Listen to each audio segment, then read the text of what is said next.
U.S. NATO allies prepare for massive military exercise as Russia watches.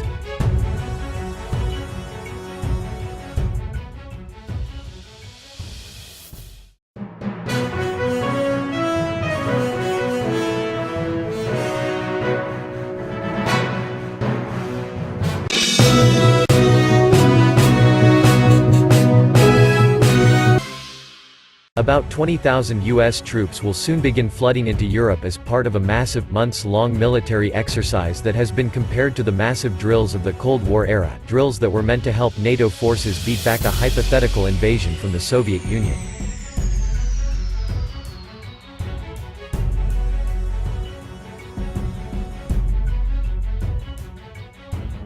Though U.S. President Donald Trump has criticized European countries for not contributing enough to NATO's budget, in the spring of 2020 the United States will signal its resolve to defend its NATO allies by deploying the largest number of troops to Europe since the Cold War.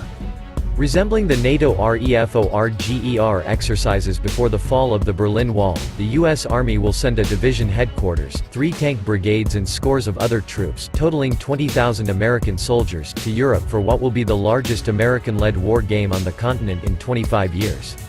Elements from the U.S. Air Force and Marine Corps will also participate. The war games, named Defender Europe, will see U.S. equipment arriving in Europe this month and the exercises being held in April and May. According to Reuters, U.S. MAJ, General Bar Sagin at Supreme Headquarters Allied Powers Europe said the exercises, centered in Germany and Poland, will underscore the U.S. commitment to NATO. As part of the exercises, the U.S. Army will assess its preparedness to move soldiers overseas to the Netherlands and Belgium and then east through Germany and Poland. After joining thousands of U.S. personnel stationed throughout Europe and 18 other NATO allies' military forces constituting around 37,000 troops in all, the U.S. forces will return to the U.S. There was a lot. We have not demonstrated this ability to rapidly reinforce from a transatlantic perspective for 25 years or so, Sagin told reporters. NATO officials insist that no individual nation is the target of the massive exercise, but private analysts say the Kremlin will be taking copious notes as the forces deployed. Readiness is not only about having the right forces and capabilities in place throughout the theater. It's about exercising our ability to quickly receive forces with our own and those of our allies and partners. Lieutenant General Christopher Cavoli, commander of U.S. Army Europe, said in a statement.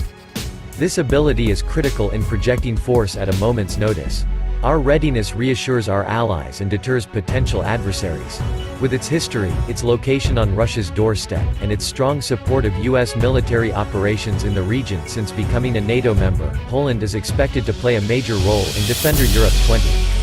This exercise is not just symbolic.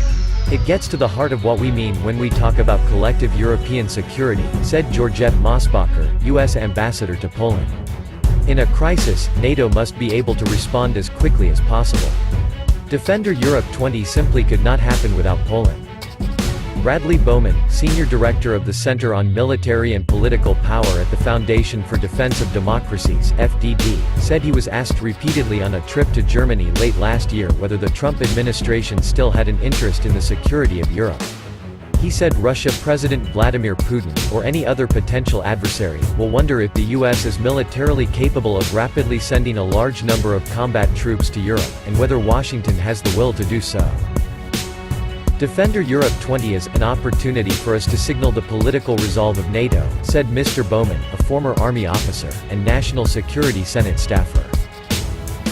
The U.S. has been rotating troops through Europe on a regular basis since Russia seized Crimea from Ukraine in 2014. It has conducted several short-term exercises, such as Sabre Guardian, in Bulgaria, Hungary, and Romania. But Sabre Guardian focuses on tactical missions such as vehicle road marches, river crossings, and air assaults. Planners say Defender Europe 20 will be a strategic, high-level mission with a far greater sweep. While Russian activities like its conflicts with Ukraine and Georgia may have prompted U.S. officials to dust off their Cold War plans for countering the former USSR, NATO officials insist Moscow is not considered the enemy for the exercise. Defender Europe is not directed against any particular country. NATO Secretary-General Jens Stoltenberg told a European Parliament hearing late last month. This defensive exercise demonstrates the ability to rapidly move a large force from the United States to Europe to help protect other NATO allies if needed.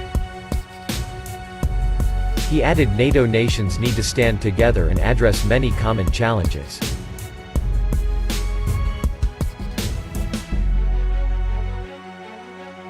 Russia has every right to feel safe within its borders, but so do our member states, Mr. Stoltenberg said.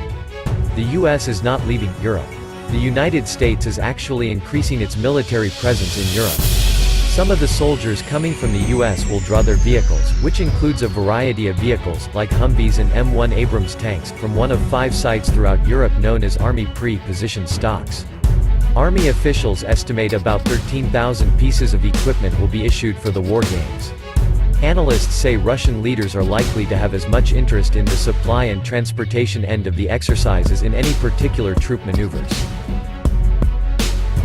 President Trump was clearly no fan of NATO on the campaign trail, but has implemented policies such as increased funding for the military and supplying Ukraine with actual firepower that was a major change from his predecessor. His administration has dramatically improved U.S. military readiness. By and large, there's much to applaud, the FDD's Mr. Bowman said.